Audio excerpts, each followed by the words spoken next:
Name,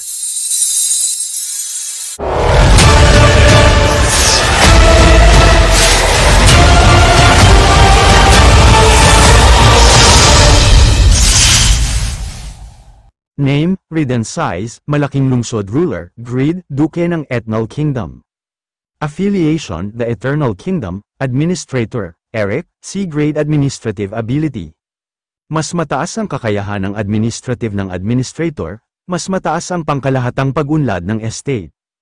Populasyon, NPC 20,551, Player 0 Troops, Knights 3, Heroy, Raul, Jude, Sundalo 141.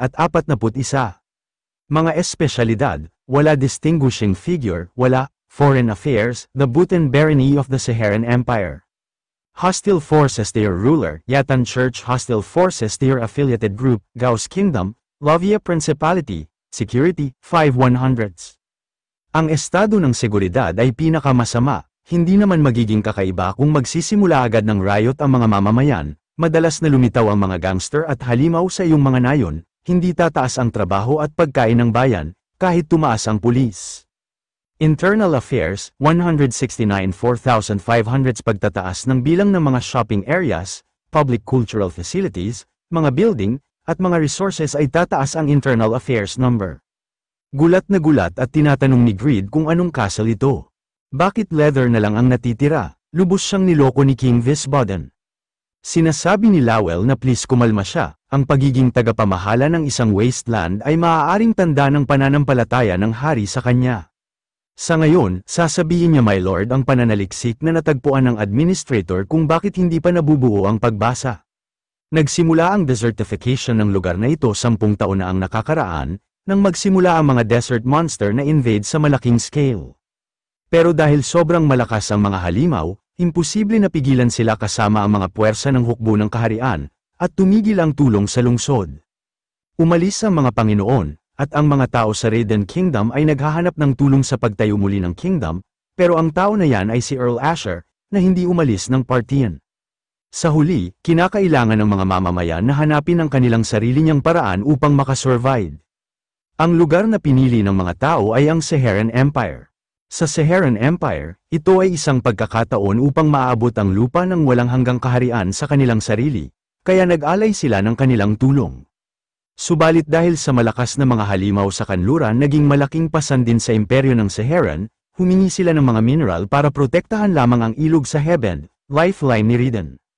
Lumalaki ang mga demand bawat taon, at ang mga tao sa Raiden na hindi na-meet ang mga demand na yun ay pinapaalis sa Saharan Empire. Naiinis na sinasabi ni Greed na how pathetic, talaga. Tapos ano ang mga taong naiwan dito, mukhang mamamatay na sila sa gutom, pero hindi sila pupunta sa iba kahit anong mangyari. Bobo ba sila? Sinasabi ni Lowell na bago ang desertification, may banta rin kay Raiden. Ito ay ang mga vampira, sinasabi nila sa maraming mga taon, hindi mabilang ang naging biktima nila. Biglang nakaramdam ng takot si Greed at sa isip-isip nito na ano daw sabi niya vampira ba? Ibig niya bang sabihin si Marie Rose Girl, nakaka-goosebump kapag naiisip niya ito. Sinasabi ni Lowell na ang dating Panginoon ng Raiden ay hindi na tinitiis ang malaking takot, kaya nag-hire siya ng mga troops para linisin ang mga ito. 10 taon na ang nakakaraan, alam niya kung ano ang ibig sabihin nito. Sinasabi ni Greed na teka, ibig sabihin ang mga natitirang mga tao ay hindi ito pwede. Sinasabi ni Lowell na tama ang iniisip niya, sila yung mga taong naghihintay ng 10 taon, naniniwala na babalik ang halatang puksain ng puwersa ng pagpaparusa. Pamilya nila yan, sa isip-isip ni Greed na hanggang 10 taon. Naghihintay sa walang kabuluhan, sa isip-isip ni Lowell na ito ang pinakamasama na teritoryo hindi naman ito maaasahan puntahan ng mga user dahil sa malakas na mga halimaw na kalapit. Silang lahat ay ikinokonekta ang mga daluyan ng tubig sa mga bukid, kaya ang issue sa pagkain ay solved sa loob ng 2 buwan, pero para iligtas sila ngayon, kailangan nilang bigyan ng at least 3 silver kada tao. Kailangan nilang gumastos ng 10,000 ginto sa sandaling ito. Para sa kanya, na hindi malaya sa pagkakahawak, kaya ba niya ang mga mahirap na sitwasyon na ito? Nagbuntog hininga si Greed at sinasabi nito na hindi siya magkakaroon ng kahit isang lucky day. Duke siya, pero mukha matutuyuan na siya ng dugo, kailangan nilang unahin ang pagligtas ng mga tao. Tinatanong ni Greed kung ano ang dapat niyang unang gawin. Sa isip-isip ni Lowell na may mga risky na bahagi sa kanyang personalidad, pero tama na. Sinasabi ni Lowell na may kailangan pang gawin, galit na galit at sinasabi ni Greed na anong sinasabi ng brat na ito. Gusto niyang gumawa siya ng mga bagay tulad ng mga equipment sa pagsasaka. Sinasabi ni Lowell na please kumalma lang siya, sa sitwasyong ito, ang supply at demand ng farming equipment ang pinakamahalagang bagay. Ano ang masasabi niya? Tulad ng farming equipment, wala siyang responsibilidad bilang Panginoon, sinasabi ni Greed na bueno, pwede siyang magsimula sa paggawa at pahiramin sa kanila, tapos kukuha ng mga bayad sa rente nila sa susunod, sa isip-isip ni Lowell na nagiging tao na siya, pero bumalik ulit siya bilang kasakiman, sinasabi ni Lowell na pero Lord Greed, hindi niya ba siya pakikilala sa dalawang yan, sinasabi ni Greed na sandali lang. For a while, naboboring na ba sila, sinasabi ni Piaro na hindi naman. Tumitingin siya sa lungsod at sanayin niya ang lalaki na ito para makasparring niya siya. Sinasabi ni Greed na sa tingin niya kaya niyang ilabas ang pagkabagot niya.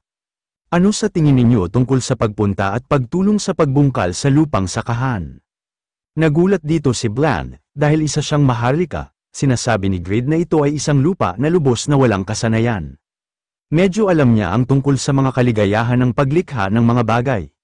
Sa isip-isip ni Bland na nagtatanong siya sa kanya, ang pinakadakilang elite ng kaharian na ito, gusto niyang gumawa sila ng gawaing bukid, wala siyang sense sa pagharap sa mga tao. Wala siyang masabi bilang isang tao sa posisyon na ito, ngunit si Piaro ay hindi isang tao na dapat tratuhin ng ganito. Sinasabi ni Piaro na first time siyang gagawa ng gawain bukid. Dahil hindi na siya maharlika, baka hindi masama ang matuto ng maaga tungkol sa buhay ng isang commoner. Nagtataka at tinatanong ni Bland na seryoso ba siya. Sinasabi ni Piaro na dahil isang pagkakataon na magsanay ng mga muscle na hindi niya madalas gamitin, ito ay magandang bagay sa maraming paraan. Sa nakaraang 9 na araw, may nakilala siyang masayang turuan. At nag-isip siya kung ano ang gagawin niya pagkatapos niyang maghiganti. Natutunan niyang masaya palang maglakad sa labas ng pinto. Sinasabi ni Greed na itinapon niya lang doon, sa isip-isip ni Greed na malakas ang kanyang will. May isang tao na nagbabago mula sa kanyang pag-iisip, aksyon at salita. Sinasabi ni Greed na Lowell, Piaro at Bland ay tumulong sa pagsasaka, may matatanggap siyang ilang tulong mula sa kanila. Tinatanong ni Lowell na sino sila, sabihin niya sa kanya. Sinasabi ni Greed na naka-homework sila, sa isip-isip ni Greed na bilang guildmaster at bilang Panginoon. Sa labas ng bukid, nakatayo si Lowell at hindi alam ang gagawin at sa isip-isip nito na ibibigay lang niya sa kanya ang mga taong hindi niya pa nakita. Sobrang insensitive niya, kilala niya ang isang noble na katulad ni Bland dahil anak siya ni Asher. Pero sino yung homeless guy na yan? Akala niya magdadala siya ng magaling na talent. Pero nagsayang siya ng 9 na araw para magdala siya ng ganitong pulubi. Dapat mayroon na siyang bundok ng mga bagay na dapat gawin. Napapamura at sa isip-isip ni Lowell na nagtataka siya kung talagang iniisip niya na bookkeeper niya siya. Nagpakilala na si Lowell at sinasabi nito na siya ang advisor ni Greed, Lowell. Mahusay siya sa paggamit ng chi, nagpakilala na din si Bland at sinasabi nito na ikalawang anak ni Earl Asher, Bland de Ian. Gumagamit siya ng magic at ang sword, pero may kulang pa rin siya.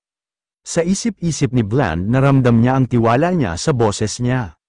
Dapat skilled din ang taong ito, siya si Piaro, wala talaga siyang introduce, at siya ay jobless.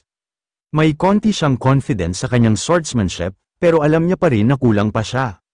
Sa isip-isip ni Lowell na isang ordinaryong magic swordsman at isang pulubi, masamang iwan sila para sa trabaho sa bukid, sinasabi ni Lowell sige kunin na nila ito, sinasabi ni Piaro na ito ang farming equipment na ginagamit ng mga commoners, magiging magandang karanasan ito. Sinasabi ni Bland na first time niya hawakan sa mga kamay niya ang bagay na ito, iisipin niya rin ito bilang isang magandang karanasan.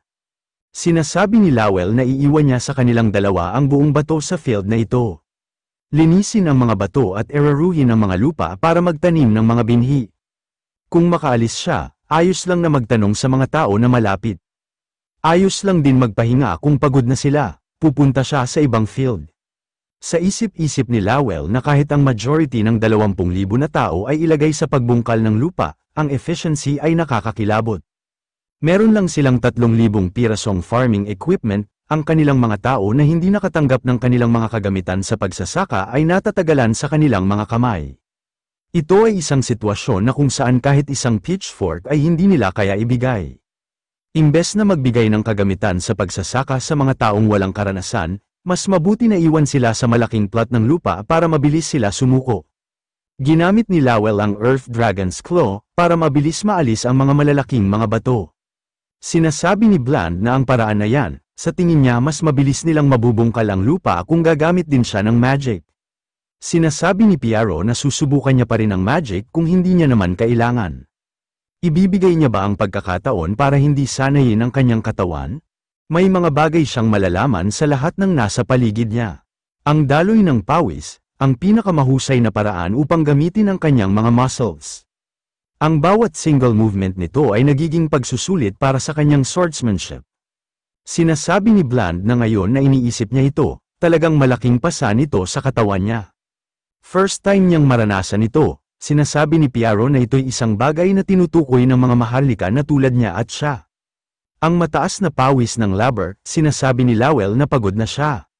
Mahirap ipagpatuloy na gamitin ang isang skill na mahigit sa 1,650 square meter ng lupa bawat oras sa loob ng isang oras. Tinatanong ni Piaro na Lowell ang pangalan niya, di ba? Sumagot si Lowell na oo, kung sobrang mahirap, maaari niyang ibalik ang pitchforks at magpahinga. Sinasabi ni Piaro na tapos na sila, may karagdagang gagawin ba sila? Nagulat at nagtataka si Lowell at sa isip-isip nito na itinalaga niya sila sa 16,500 square meters. Pero natapos niya lahat sa isang oras lang, mabilis sila. Ang bilis nila kumpara sa mga miyembro ng guild, sinasabi ni Lowell na pwede siyang humiling sa kanila na tapusin din ang lupa na ito sa harap. Sinasabi ni Piaro na wala siyang problema dyan, iisipin niya itong bilang isang training. Tinatanong ni Rigas na sino ang taong yan, mabilis talaga sila.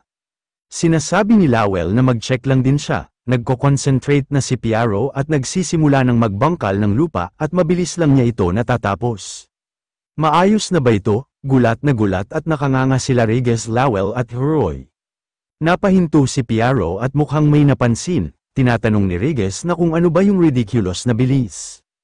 Expert ba siya sa pagsasaka? Sinasabi ni Lowell na hindi niya rin alam yun.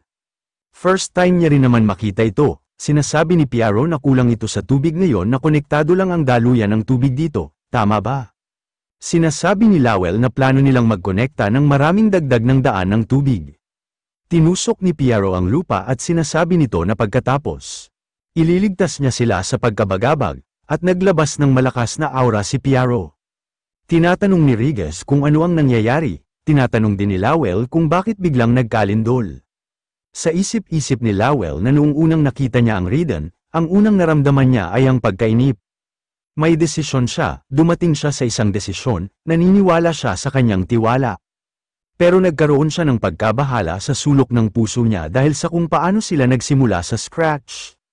Bigla bulwak ang tubig sa lupa, at pagkatapos niyang makarating dito, desperadong sinubukan niyang magtago. Kailangan niyang maging matibay na bookkeeper, pagkatapos. Pero ang mga taong ito na araw-araw may dumi sa mukha. Hindi siya makapaniwalang na kaya rin nila magawa ang mga ganyan. Ito ang pinakamasama na sitwasyon bilang bookkeeper kung kinailangan nila umamin na may mga hindi alam na variable. Dahil dapat calculate ng bookkeeper ang bawat sitwasyon. Was hanging on, hope na hindi darating ang mas malaking insidente. Pero siya talaga, ang kakaibang tao, sinasabi ni Piaro na maganda ang lupain na ito. Interesting talaga na hindi lang lahat ang nakikita niya. Paano ito? Sapat na ba ito bilang celebration shot? Sinasabi ni Lowell na kahanga-hanga na wala na siyang maisip ng mas mahusay pa dito, sa isip-isip ni Lowell na hindi siya makapaniwala na magdadala siya ng ridiculous na farmer, sa isip-isip ni Lowell na Lord Grade, isa siyang palaisipan.